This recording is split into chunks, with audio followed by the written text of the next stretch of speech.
and welcome back to another episode of the Wildlife Wonders podcast. Woo! I'm your host, the one, the only, Seriana.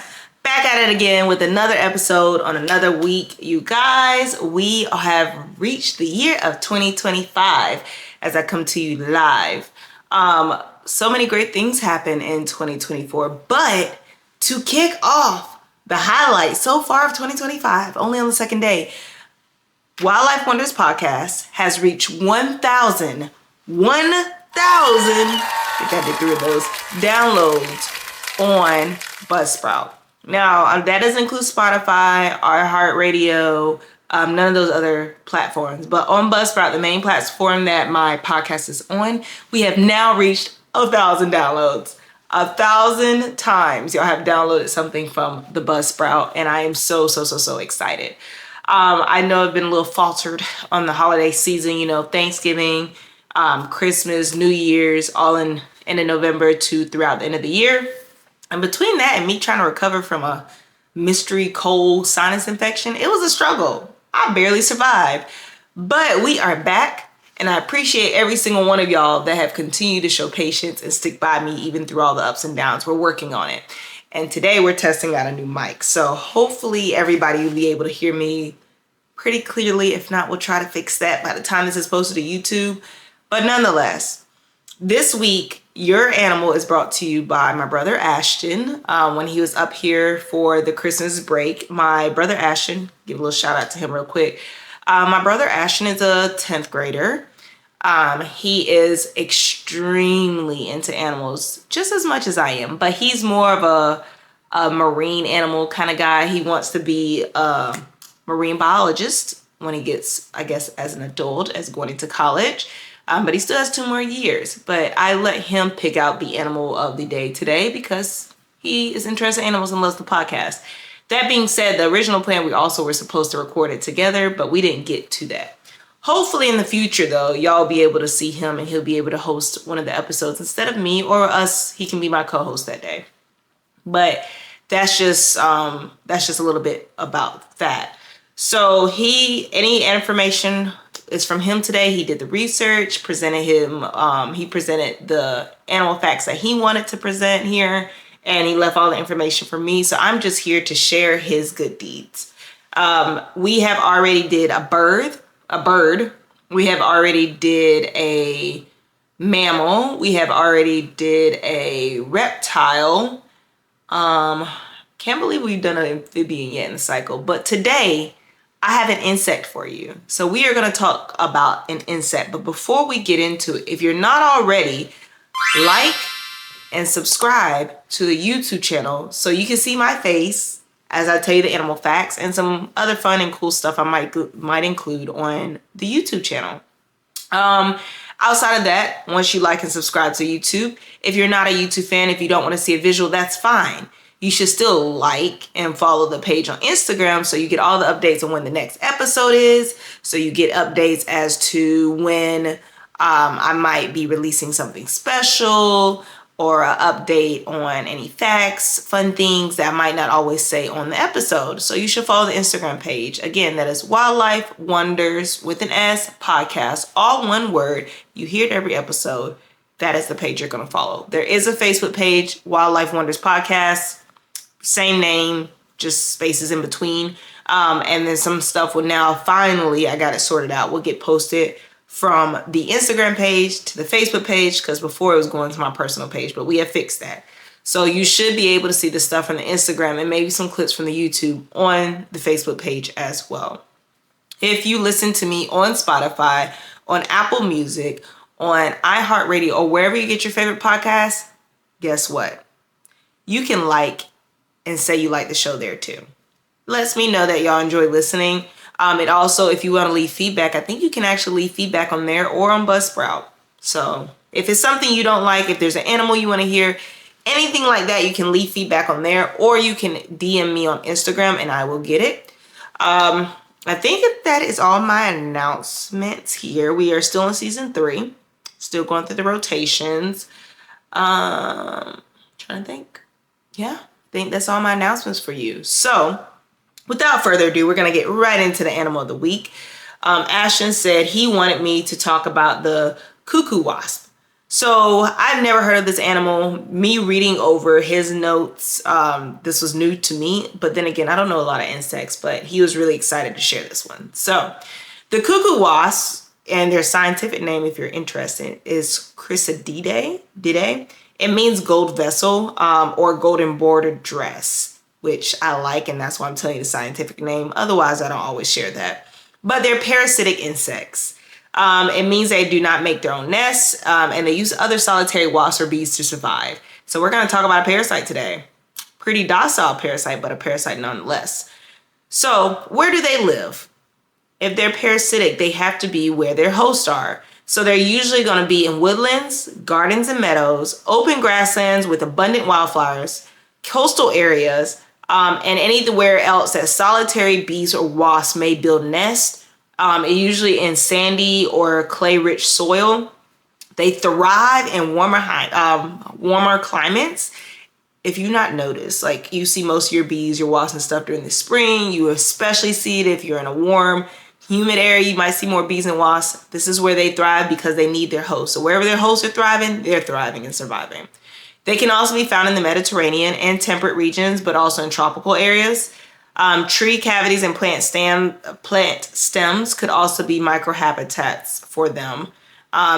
Typically, that's where the hosts are, and that's where their nests are, so that's where they're going to go. Size and characteristics. If you know, wasps, bees, mosquitoes, all those are not typically very big, so this is no different. They're only 0.2 to 0.8 inches. There are some species of the cuckoo wasp that are a little bit bigger, but for the most part, they're your average insect size. They are metallic and iridescent colors, so green, blue, and red. So they get a really distinctive appearance. They are elongated and narrow. They have an abdomen, great for flight. Of course, they got to fly through the air, but also so they can leech off their host. And they have big eyes, of course, again, for navigation and finding nests they can leech off of. They have long antennas, sensory perception, a lot of insects do. Transparent wings, veins, kind of reminds me of a mix between a mosquito and maybe a kind of a cool moth butterfly look. And they're usually visually striking. Like I said, their name literally means gold vessel, golden border dress. They're very beautiful insects. Behavior. If they're wasps, typically people are afraid of wasps or bees or whatever flying insects. There's people out there afraid of butterflies, which I think are quite beautiful. But what should we be worried about? What are they like? What makes them parasites? Well, here we go. They are parasites because they suck, thrive, and live off their host. And without their host and without what their host supplies for them unintentionally, they would not survive very long. So one, they do not build their own nest. They are like squirrels. I don't know if you knew this, but squirrels go and take nests or burrows from other animals. It's tragic. And then they dirty them up and leave. These are kind of like that, right? So they're going in, they're taking the nest, or if they find an empty nest or a space that's like neglected, they're going in and they're taking the nest from the solitary bees and wasps. Usually the female is doing this. So they go in, they enter the host nest, and then where the host is absent. So you don't want them there because you don't want to run the rounds. They're trying to do this discreetly, okay? They lay their eggs inside the nest, and then usually on top of the host larvae, so on top of their babies and on top of their food stores.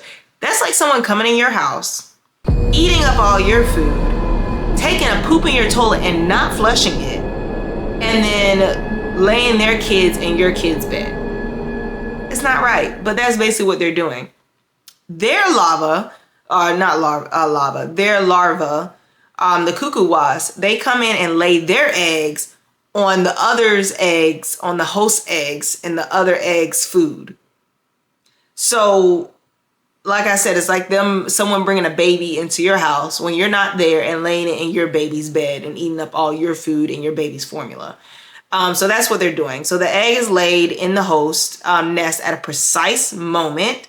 It's after the host, so the bee or the wasp has already deposited their eggs, but before they close the nest. So This time they have enough time to eat the resources that the cuckoo wasp larva needs to develop. Now, when they're disturbed or threatened, they can exhibit aggressive behavior, but typically don't sting. If anything, they usually avoid to being attacked. They don't like to fight. They don't want to run the one. So they're kind of like the people that want to sneak this, and they talk their mouth. But as soon as you confront them or say something bad to them, they take off or they're quiet. That's your cuckoo wasp. They talk a lot of mess. They go and take over the host home, but as soon as they get caught, they're out the door. So that's typically how it goes. So they, go and lay their babies, they eat all your food, take over the nest, and take all the resources until they're caught, if they're caught. In some cases, the cuckoo wasp may have a hard exoskeleton, kind of helps them withstand attacks. Sometimes they can vibrate or make a buzzing sound as a defense mechanism to ward off predators, but they ain't really gonna do nothing. Again, big talkers, not walking the walk. They are solitary throughout their life, so they're not like a lot of other insects. They don't have a whole colony. They also do not work in groups to build nests because they don't build nests. They don't work in groups to care for the young because they don't really care for the young. They drop them off in someone else's nest and let them thrive off of that, and then once they develop, they fly out the nest. Each female operates alone. She seeks out her own host. So the girl is the female bug is like an independent single mother. She is going and finding her place for her children to rest and for them to thrive. Puts the eggs there on her own. She don't need no help. And then once she does what she needs to do, they develop and she's off, and they're off on their own. They are very strong flyers. Sometimes they could travel very long distances to find the nest. And they can sometimes be seen hovering around flowers or vegetation. Again, they go where their hosts are. So of course you see bees and wasps around flowers and vegetation. That's where you're gonna find the cuckoo wasp following close behind. They also sometimes visit the flowers themselves to feed on nectar. So keeping that in mind. This is not their primary source of sustenance. But if that's not their primary source, then what the heck do they eat? I've already said, we eat all the food out of their house, but what are they eating? So as adults, the cuckoo wasps usually feed on nectar from flowers.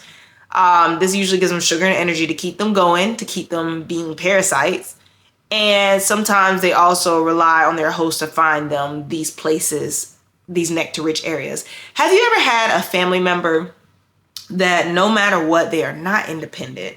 They follow you around. They need you to help them and supply. Once you give them a leg up or foot, they're good for a little bit, but then they're coming right back to you. And without you, you don't know if they would survive by themselves, i.e. the cuckoo wasp. That's kind of what they're doing here. So even though nectar is essential, usually especially in the warmer months, because that's when they're most active, they can also sometimes consume pollen. Is not usual preference, but I guess if they don't have enough nectar or they don't have enough from their host, they will eat the pollen or consume it. They are not involved in pollination at all with the degree of bees. Sometimes they can transfer pollen accidentally. It's kind of like they sat down like, oh, got a little on my leg and go on to the next place, but it's not intentional.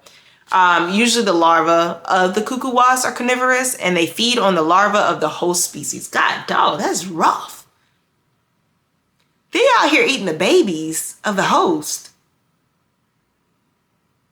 That's crazy. And the food stores, God dog, that is savage. So the mamas are coming in here to the bees and the wasps' nests, dropping their babies off on the larvae of the host, so of the bees or the other wasps. And those larvae of the cuckoo wasps are eating the babies of the bees or the other wasps. So they are out here being savages. So not only do they stop it, that's even worse. Not only do they stop and eat their babies, they also eat whatever food supply is in the nest that they had for themselves, for the host had for themselves, or for their children. They usually consume the larva entirely. So if TT the bee was about to have 30 babies, she's probably not going to have 30 babies by the time the cuckoo wasps are done. She may get 3. Possibly, depending on how hungry they are. This is their usual source of nutrition during the immature stages. They may also eat the food provisions, nectar, pollen, anything else that was in there for the host's young. And the unique way they feed it to their larvae or larvae, the adult will regurgitate the food, put it on the leaf, fold it, and give it back to the baby. So it's a little gourmet meal. So they're eating. This is good. Yeah. Back onto the leaf, slide the leaf to the child. And I guess they eat the leaf. All right. So now that we went through the disturbing part of how they eat and how they are parasitic, hold on a minute.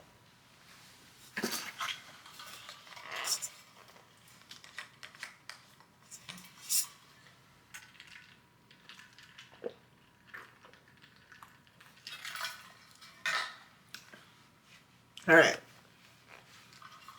Now that we discussed how they are parasitic, let's discuss the mating. If they're so solitary and if they're parasitic, how the heck do they mate? So once they emerge from the nest, so once they're out of the other nest, the male cuckoo wasps usually search for females. The females have pheromone cues that are released to tell them, hey, we ready to mate. We need to find somebody. Zzz. Or the males may use their pheromone cues to find out where the females are. It's usually a really quick process, in and out in seconds. Straightforward, not a whole lot of aggression or fighting over the females. Who knows if it's just because it's enough of them. Also, they're not super solitary. They're not super like a collectivist society. So they're not here to mate and have a family. They could care less. They're here to mate. You get the eggs, you go on about your day, and then do what needs to be done. Usually their mating happens on flowers, vegetation, or the surface of the host nest where the female may be resting. I am sorry. Honestly, I have to shout out Ashton because this is a savage insect. Not only are we eating your babies, not only are we coming in the house eating your food, but we're also using we're using your house to mate.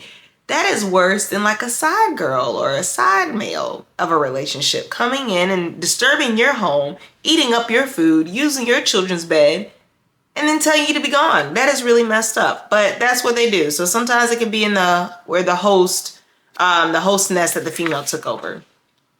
Males sometimes engage in competition, but not typically. This only happens if several males are searching for the same female. Like I said, they're solitary, so not really worried about that. And they usually only mate once. So females mate once, make the eggs, and that's pretty much their entire life cycle. And they lay the eggs and go on about their business and soon die. The males usually don't do anything else but help them mate. So the males get what they need, helps the female make the eggs, and flies on to go do the next female or go do the next deed. Now, the males don't do anything else after that. They don't participate in any further care of their young. And because of this whole cycle, the life cycle for them is really short. It's usually seasonal. Typically, the mating and laying of the eggs happen in the spring and summer. Now, with all of that, they're small itty bitty. They're taking over other bugs. Who are their predators? Who's going to take these vicious insects out? Who's going to stop them from breaking up homes? Well, they're usually well protected because of their exoskeleton and because of their colors. And a lot of insects and other animals see insects that are really brightly colored as dangerous, especially in their sense. They are metallic. So a lot of animals are like, I don't know if we can eat that. So that's one thing that kind of helps them. Of course, humans are always predators. Habitat destruction, using using chemicals on branches and things around the house or vegetation can always be a danger. But outside of that, some birds, such as swallows, robins, and flycatchers, can sometimes feed on them. Again, because they're metallic color, they're a little less likely to grab them, but they can still be eaten. Some species of bats, certain species of parasitoid wasps, such as tarantula hawks, praying mantises, spiders, and ants. If y'all don't know, ants are like that, okay? I don't know if y'all have ever seen an ant attack another insect, but it is a vicious process. It's like getting ganged up on by a whole family all at once. Ants are, they're a collectivist society, so they stick together, especially wood ants. They take insects like 2 and 3 times their size down without a problem. This does not change with the cuckoo wasp. If they feel like you are threatening their territory or somewhere near them, they can take them down too. So definitely ants fall into that category. Lifespan. I've already mentioned they don't live long. With the cycle of this, they do not live long at all. We're talking about a several weeks to a few months. Most of them live 1 to 2 months as an adult, which I guess could be kind of long as an insect. Usually their main role as an adult is reproduce. Get with the mate, get the eggs, take over a host, reproduce, and keep the cycle going. Usually after they finish reproducing, they don't last long after that. And then sometimes this is also influenced by temperature, food availability, and host species. Warmer climates may lead to shorter life cycles. Cooler conditions might slow development. Conservation status, they are not threatened or endangered. Sometimes you have to also worry if their host species is threatened or endangered or decreasing. Is their population is decreasing? They will decrease, because if they're parasites, how will they survive if the bees and wasps are no longer present that they're feeding off of? So that's something to think about. There's also localized threats, habitat destruction, environmental changes that can impact them. Also keeping in mind that cuckoo wasps are also not well studied because they're not prominent pollinators. So there is limited data on them. It may be less in the population than we realize, or it might be more. But since they're not always studied, it's kind of hard to know. That being said, we have reached the final part of this, and that is the fun facts. I'm ready to hit you over the head with them, okay? 1, the fun fact. Cuckoo wasps are exceptionally hard and shiny exoskeletons that act like armors. Because of this, they are sometimes called jewel wasps because of their pretty metallic iridescent coloration. Number 2, I kind of mentioned this, hinted it, but I try not to spoil it too early. They are docile and cannot sting. They have an egg-laying tube, but they do not sting you. Now, this may vary. There are all kind of different species of cuckoo wasps, so maybe this varies among species, but for the most part, there are pictures and videos you can see of humans holding the cuckoo wasp, and it does not sting them, or it cannot sting. But they do have a stinger. I'm not sure exactly if it's not functional, if it's too small, or whatever the case may be, or if they're like bees, they die after you sting. I'm not sure, but they cannot sting. Lastly, well, I have 2 more. I have a bonus one today. They can curl themselves up. They're sometimes called like armadillos. So they can curl themselves up and the outer shell protects them like an armadillo. This helps them protect against stings from and attacks of This helps them stay protected against the stings and attacks of other insects. And because of the armadillo outer shell, the inside of the surface of their abdomen is cupped. So when they get attacked, or if they get attacked, the wasps tuck their legs in and they turn into a ball.